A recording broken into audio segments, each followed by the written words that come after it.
Hello friends, ముందుగా రీసెంట్గా release అయిన మూవీస్ యొక్క బాక్స్ ఆఫీస్ విషయానికి వస్తే జూలై 25న ఎలాంటి ఎక్స్పెక్టేషన్స్ లేకుండా రిలీజ్ అయ్యి ఇండియాని ఊపేస్తున్న మూవీ మహావతార్ నరసింహ. హోంబెల్ ఫిల్మ్స్ తీస్తున్న మహావతార్ యూనివర్స్ నుంచి వచ్చిన మొట్టమొదటి యానిమేషన్ మూవీ ఇది. మూవీలోని విజువల్స్, యాక్షన్ సీక్వెన్సెస్ ఆడియన్స్ని బాగా ఆకట్టుకుంటున్నాయి. ముఖ్యంగా మూవీలోని లాస్ట్ 20 మినిట్స్ అయితే ఆడియన్స్కి పూనకాళ్ళు తెప్పిస్తుంది. ఆ 20 నిమిషాలు థియేటర్స్ టెంపుల్స్గా మారిపోతున్నాయి.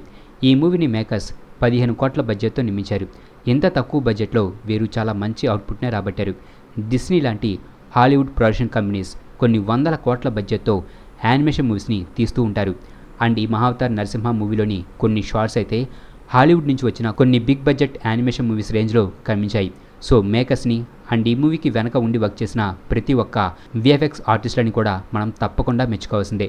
ఈ మూవీ రిలీజ్ అయిన రోజు కేవలం 2 కోట్లు మాత్రమే కలెక్ట్ చేసింది. కానీ ఆ తర్వాత నుంచి డే బై డే ఈ మూవీకి కలెక్షన్స్ పెరుగుతూ వచ్చాయి.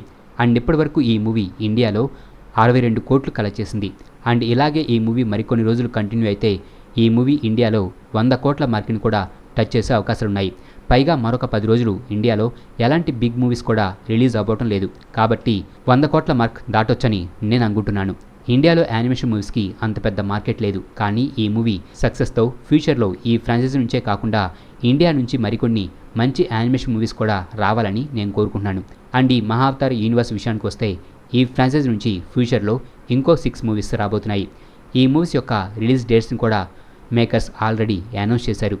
2027లో మహావతార్ పరశురామ్ మూవీ, 2029లో మహావతార్ రఘునందన్, 2031లో మహావతార్ ద్వారకాధీష్, 2033లో మహావతార్ గోకులనంద, 2035లో మహావతార్ కల్కి పార్ట్ 1 అండ్ 2037లో మహావతార్ కల్కి పార్ట్ 2 మూవీస్ రాబోతున్నాయి.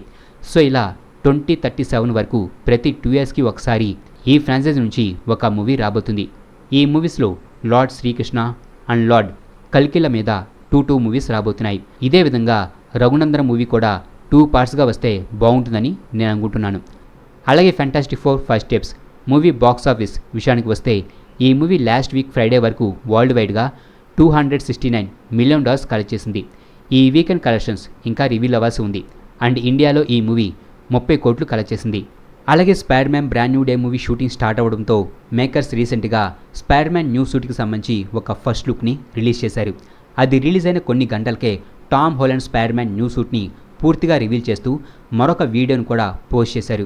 ఈ వీడియోలో టామ్ హాలండ్ తన న్యూ స్పైడర్ మ్యాన్ సూట్లో మనకు కనిపిస్తున్నాడు.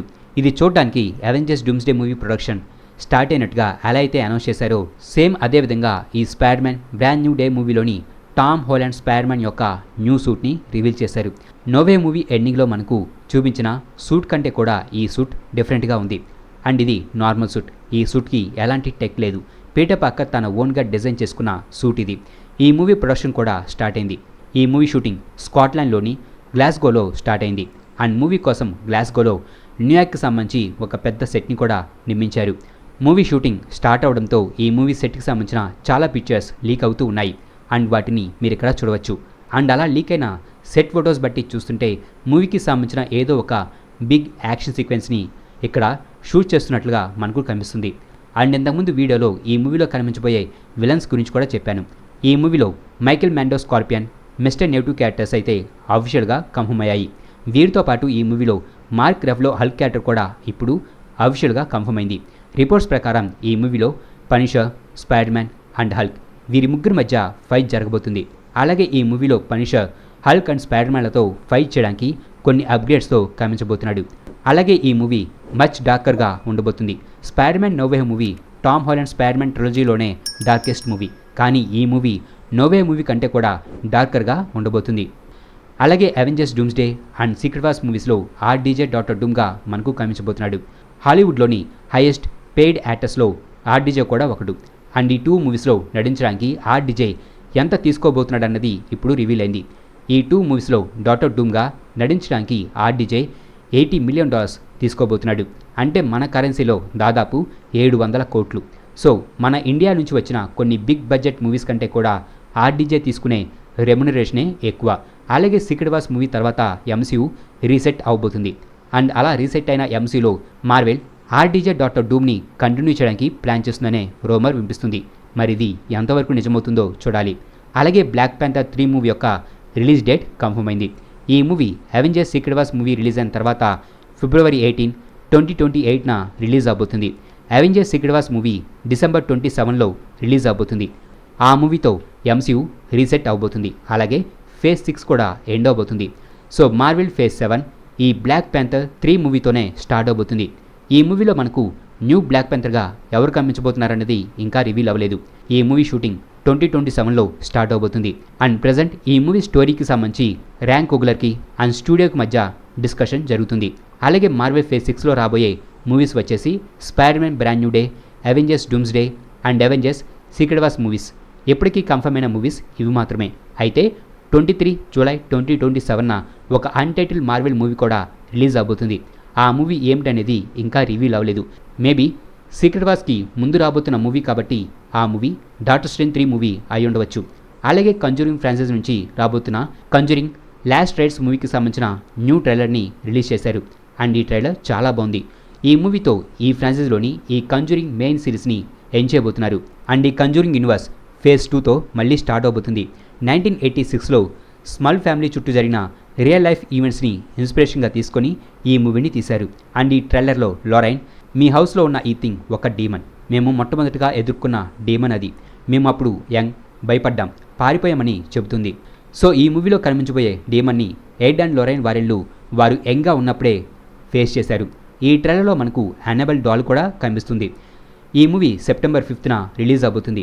అండ్ ఈ మూవీ రియల్ స్టోరీ గురించి మీరు తెలుసుకోవాలని అనుకుంటే ఆ వీడియోకి సంబంధించిన లింక్ కింద డిస్క్రిప్షన్లో ఉంది, తప్పకుండా చూడండి. అలాగే they call him OG movie నుంచి నిన్న ఫస్ట్ సాంగ్ రిలీజ్ అయింది. అండ్ సాంగ్ అయితే అసలు పిచ్చెక్కిచ్చింది. ఇప్పటికీ ఈ 5 స్టార్ సాంగ్ని నేను చాలాసార్లు రిపీటెడ్గా విన్నాను. సాంగ్ విన్న తర్వాత నాకైతే ఒక్కటే అనిపించింది, ఈ మూవీ బ్లాక్ బస్టర్ అవ్వడానికి ఈ ఒక్క సాంగ్ ఎనఫ్ అని. సాంగ్లోని విజువల్స్ ఒక రేంజ్లో ఉన్నాయి. ఇక పవన్ కళ్యాణ్ గారైతే చాలా స్టైలిష్గా మాసీ లుక్లో కనిపించారు. జపనీస్ థీమ్తో ఉన్న ఈ సాంగ్లోని విజువల్స్ చాలా అద్భుతంగా ఉన్నాయి. తమన్ మ్యూజిక్ అయితే అల్టిమేట్ అసలు. చూస్తుంటే ఈ సాంగ్తో థియేటర్స్లోని సౌండ్ బాక్సులు బద్దలయ్యేటట్టుగా కనిపిస్తున్నాయి. ఈ సాంగ్ మధ్యలో జపనీస్ లాంగ్వేజ్లో కొన్ని లిరిక్స్ వస్తాయి. లాంగ్వేజ్ అర్థం కాకపోయినా ఆ లిరిక్స్ అండ్ స్టైల్ వినడానికి చాలా బాగుంది. అయితే దీని మీనింగ్ని గూగుల్ చేసి చూశాను. వీటి మీనింగ్ వచ్చేసి అతను ఎవరు, అతను ఫ్యూచర్ జీనియస్, ఎవరు కూడా ఓడించలేని వాడు, అతను ఒక యాకుజా, అతను ఒక సామురాయ్ అని మీనింగ్ వచ్చింది. ఈ లిరిక్స్ బాగున్నాయి. యాకుజా అంటే ఏమిటో మీలో చాలామందికే తెలిసి ఉంటుంది. యాకుజా అంటే జపనీస్ లాంగ్వేజ్లో గ్యాంగ్స్టర్ అని అర్థం. అయితే ఈ సాంగ్లో ఓజాస్ క్యారెక్టర్ స్వాట్తో బైక్ని ఆపే షాట్ ఒకటి ఉంటుంది. ఈ షాట్లో బైక్ పైన ఉన్న యానిమేషన్ క్యారెక్టర్ లుక్ చూడడానికి ఎగ్జాక్ట్గా అకిరా నందన్కి లాగా కనిపిస్తుంది. గతంలో అకిరా ఈ మూవీలో నటించబోతున్నట్లు రూమర్స్ వచ్చాయి. మేకర్స్ మాత్రం అకిరా ఈ మూవీలో నటించాడా లేదా అన్న దానిపై ఎలాంటి క్లారిటీ ఇవ్వలేదు. అయితే కొన్ని నెలల క్రితం రేణు దేశాయ్ గారు ఒక పాడ్కాస్ట్లో మాట్లాడుతూ అకిరా ఓజీ మూవీలో ఇన్వాల్వ్ అవ్వలేదని చెప్పారు. మరి చూడాలి, ఒకవేళ మూవీలో ఓజీ క్యారెక్టర్ యొక్క యంగ్ వర్షన్ ఉంటే ఆ క్యారెక్టర్లో ఎవరు కనిపిస్తారు? మరి ఓజీ మూవీ నుంచి వచ్చిన ఈ 5 స్టార్ సాంగ్ ఎలా ఉందని మీరు అనుకుంటున్నారో కింద కామెంట్ బాక్స్లో రాయండి. మా ఈ వీడియో మీకు నచ్చినట్లయితే ప్లీజ్ లైక్ చేయండి, షేర్ చేయండి. మా ఛానల్ని మీరు ఇంకా సబ్స్క్రైబ్ చేసుకున్నట్లయితే ప్లీజ్ మా ఛానల్ని సబ్స్క్రైబ్ చేసుకోండి. అలాగే మా వీడియోస్ నోటిఫికేషన్ రూపంలో మీకు ఎప్పటికప్పుడు అప్డేట్స్గా రావాలంటే పక్కనున్న బెల్ ఐకాన్ క్లిక్ చేయండి.